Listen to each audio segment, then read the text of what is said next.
बहुत समय पहले एक हरे भरे गांव में रवि नाम का मछुआरा रहता था। वह बहुत गरीब था, लेकिन उसका दिल सोने जैसा था। हर सुबह वह अपनी पुरानी नाव और जाल लेकर नदी पर जाता। रवि हमेशा उतनी ही मछलियां पकड़ता जितनी उसके परिवार के लिए जरूरी होती। गांव के दूसरे मछुआरे उसका मजाक उड़ाते और कहते, अरे ज्यादा पकड़ो, बेचो, अमीर बनो।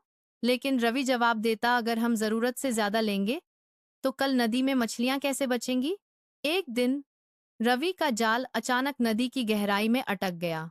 उसने पूरी ताकत से खींचा। जब जाल बाहर आया तो उसमें एक चमचमाती सुनहरी मछली थी।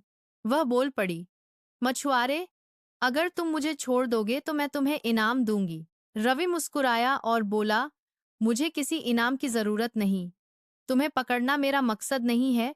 यह कहकर उसने मछली को वापस नदी में छोड़ दिया। अगले दिन जब रवि नदी पर गया तो आश्चर्य से देखता रह गया, उसकी नाव खुद मछलियों से भर गई।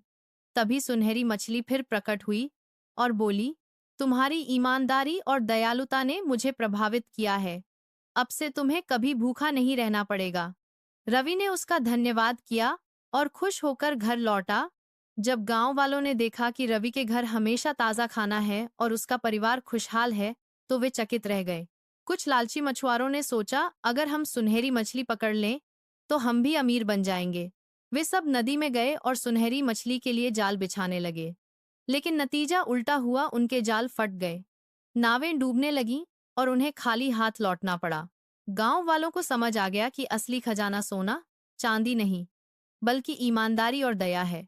रवि अपने साधारण जीवन में खुश था और उसका नाम पूरे गांव में ईमानदार मछुआरा के रूप में लिया जाने लगा।